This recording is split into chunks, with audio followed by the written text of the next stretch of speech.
9 most terrifying words in the English language are, "I'm from the government and I'm here to help."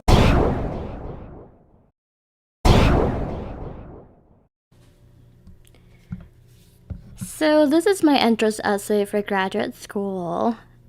Every time someone talks about neoliberalism, I'm like, do you want to read my paper about neoliberalism? And they kind of nod. And I'm kind of like moving too fast for you to see it, but whatever. This essay and this video and probably this thing that I'm gonna think about for the rest of my wretched life is, I was a homeless case manager and it felt like I was sitting on my hands all the time, that I was going around in circles, that I was telling my clients to go around in circles. Nothing was getting done and people were suffering every day. I was so confused. And then I started thinking, studying more, and also I was been kind of a fucking socialist. But this article, which I will put the title and the original title, because I believe this original is not in English. This is a translation. But the neoliberal ideology is contradiction, the consequences, and challenges for social work. How can you have social work, social welfare, if that's in a neoliberal society? That's not your number one concern. Your number one is to make things private size, save money, make profit. It's like something that you find sacred, that you don't think that should just become for profit. So why should human rights be for profit? And now that I've introduced you, Reagan, the mommy, introduced you first, let me show you more about neoliberalism.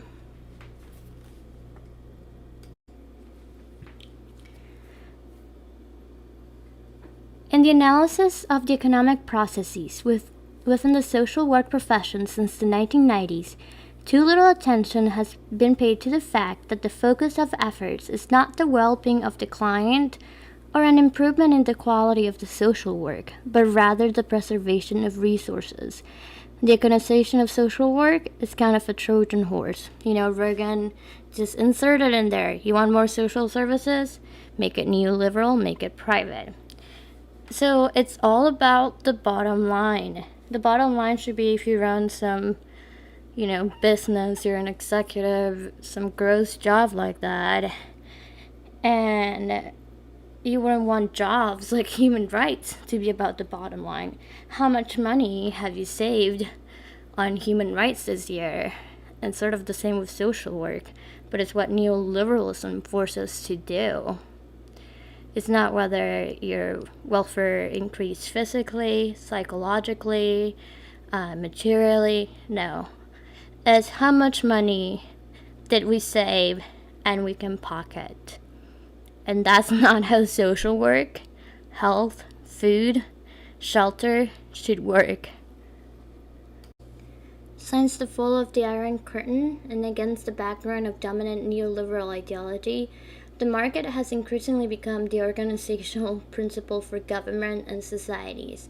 In this context, even social work has been economized and subjected to the logic of market and profit. Remember, our friend Reagan was like, the scariest words, I'm from the government and I'm here to help. There's only 3 scary words, is I'm Ronald Reagan. But at any moment it was demonize, privatize, for profit, and I bet Reagan never fucking visited anyone. He never did any field work. And since Reagan's has gotten worse and worse and worse, I'm gonna probably in my next video, and one of my favorite, and if I ever make a playlist of non-profit videos for y'all, I'm gonna do one about the 1996 welfare reform, which made things go to fucking shit. And sometimes, like the cities will, instead of them hiring their own social workers. They contract them out to nonprofits. You know why? It's cheaper. You get paid $10 more the hour if you work for the city. A lot of nonprofits have no unions. It's hard to unionize. A lot of nonprofits are competing with each other. And a lot of it has to do with grants.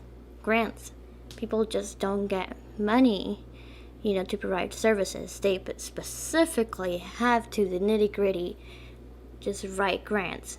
And the way this money is used can only be used a certain way. It's how people can control the rich. The Bill and Gates Foundation, they can donate money, but the social services that come from it, you don't get to choose. They do. That's neoliberalism and philanthropy. Wouldn't it be better just to tax them and then use that money without any of the limitations they impose, which could be political? Yes, Bill Gates, he believes in fuel. He has not divested from fuel. And I don't have any problems with GMOs, but Monsanto is a piece of shit company, and he has stock in Monsanto. Just think about it. Jeff Bezos doesn't have to be the only billionaire you hate. All of Seattle has a bunch of billionaires you can hate. And I hope you know this is not a fuck all nonprofits, or that really small 2-person nonprofit that's doing their best fighting for someone out there. People who work in nonprofits, people who do this, they're not bad people. It's a system, and their hands are tied to this.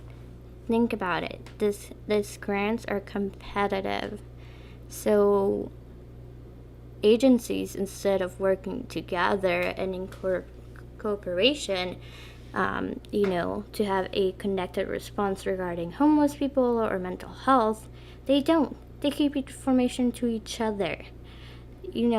People always say, why isn't this person at a shelter?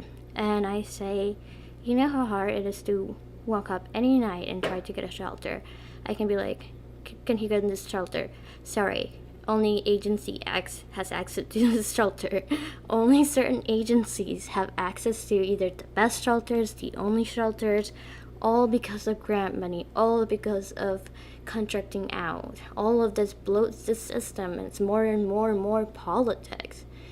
If maybe the government hired their own social workers, and maybe if they got paid better, and not only that, with contracting out, all the information, all those people, whatever happens, maybe you can get a copy of the contract, but the information is not as public as information with the state are. You should have more clarity with the state. So by using nonprofits, they're obfuscating all sort of things.